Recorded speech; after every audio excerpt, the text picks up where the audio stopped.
Alright, so we're going to do the Georgia O'Keeffe close-up project today.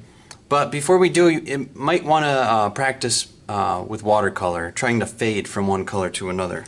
So what I like to do for that is make a puddle with just water. This is called wet in wet.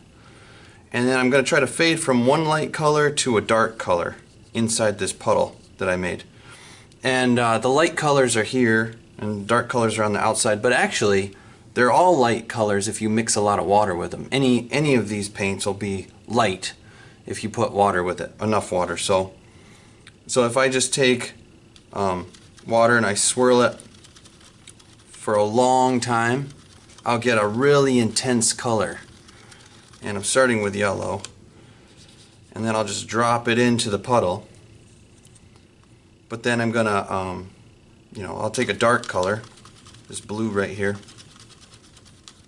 and I'm going to put it on the other side of my puddle, and we'll see what happens. They're going to kind of leak and fade into each other. And actually, if you want just a nice fade in between, you can get your brush clean, wipe it, and then brush back and forth in the middle, and then they'll mix together like that, and it'll go from yellow into blue, and you'll get a fade like that. You can also dab it with a tissue, and it'll dry.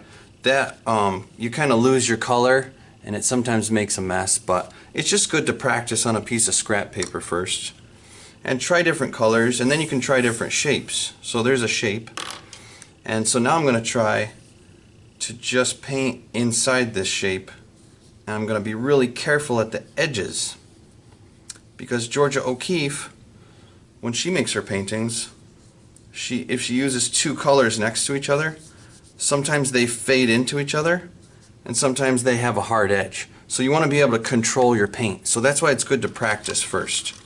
So now I'm swirling the water for a long time to get the color really, really bright. I'm just going to add it there, and the color should only go where I put the water.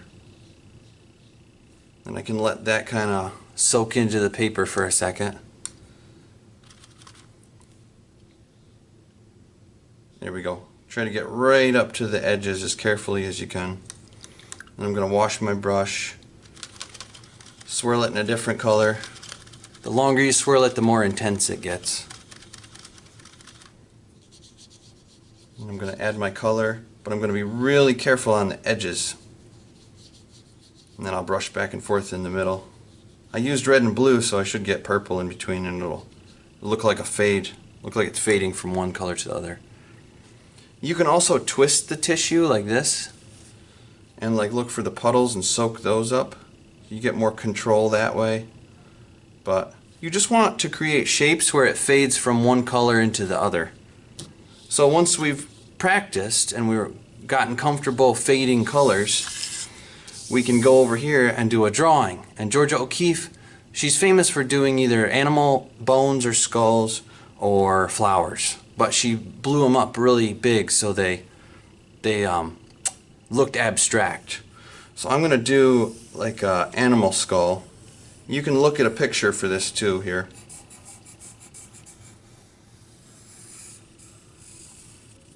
Maybe there's an eye socket here. I'm just kind of making it up. Maybe there's the hole where the nose used to be. But all of these are shapes, and Georgia O'Keeffe would think of them like they're shapes. So what we're going to do is, it's totally up to you what colors you use. Georgia O'Keeffe used to fade the sky from blue down to light blue, because that's what the sky does. But she got bored with that, and so she would do orange and fade it to yellow, or she would do a red sky and fade it to pink. So it's up to you what you do. I'm going to kind of fill this eye socket here with a color. And you notice I didn't start with water. You don't always have to. You get more control if you don't, but you get these like cool fades. It does it automatically if you add water. So you're allowed to try different things.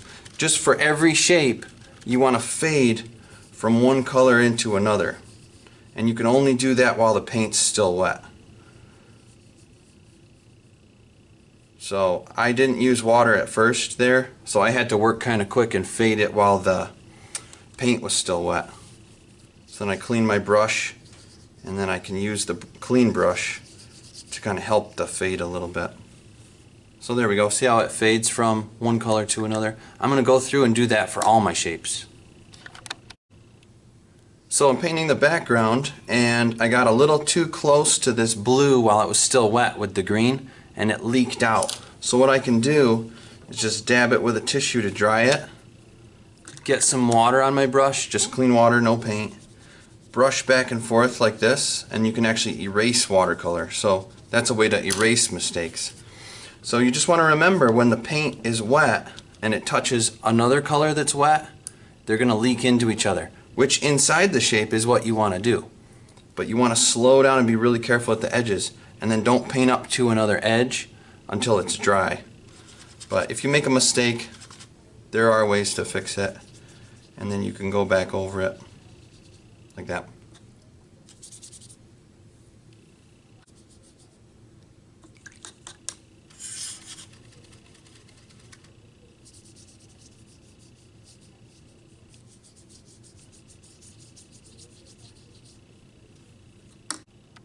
There we go, animal skull, Georgia O'Keeffe style. It's up to you what colors you use. You can be creative with it. Could be kind of abstract, but you just want to fade from one color to another inside the shape, and then get a clean edge on the edge of the shape. So work hard, have fun.